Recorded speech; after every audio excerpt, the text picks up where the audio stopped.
જૂનાગઢ જિલ્લામાં કુલ 40 કિલોમીટરનો દરિયાઈ સરહદ છે। આ દરિયાઈ સરહદને વધારે સુરક્ષિત કરવા માટેની એક મોક ડ્રીલ, એક દરિયાઈ સુરક્ષા એક્સરસાઇઝ રાખવામાં આવેલી। આ સમગ્ર એક્સરસાઇઝમાં કુલ 426 જેટલા અમારા પોલીસ જવાન, એસઆરડી અને જીઆરડીના જવાનો છે, એમણે આ સમગ્ર એક્સરસાઇઝમાં ભાગ લીધો છે। આ આખી એક્સરસાઇઝમાં 22થી વધારે અધિકારીઓએ ભાગ લીધો છે। સૌથી અગત્યની બાબત એ છે કે દરિયાઈમાં બોટ પેટ્રોલિંગ પણ સાથે સાથે કરવામાં આવેલું છે।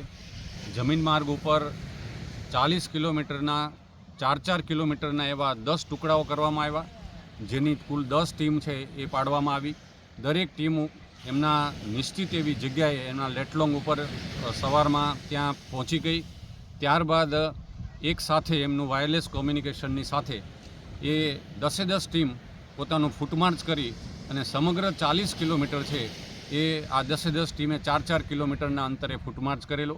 અને સૌથી અગત્યની બાબત એ છે કે આ આખી એક્સરસાઇઝને બરાબર નિરીક્ષણ થઈ શકે, રૂટ ઉપર કેવા પ્રકારની ટેરેન છે, કેવા પ્રકારના મેનગ્રુવ્સના જંગલો છે, ત્યાં એવી કોઈ ગેરકાયદેસર પ્રવૃત્તિઓ છે કે કેમ આનું બારીકાઈથી નિરીક્ષણ થઈ શકે એ માટે વિડીયોગ્રાફી અને ડ્રોન તો થઈ શકે, એની સાથે સાથે પેરાગ્લાઇડિંગ દ્વારા પણ આ સમગ્ર 40 કિલોમીટરનું રૂટનું નિરીક્ષણ પણ કરવામાં આવેલ છે।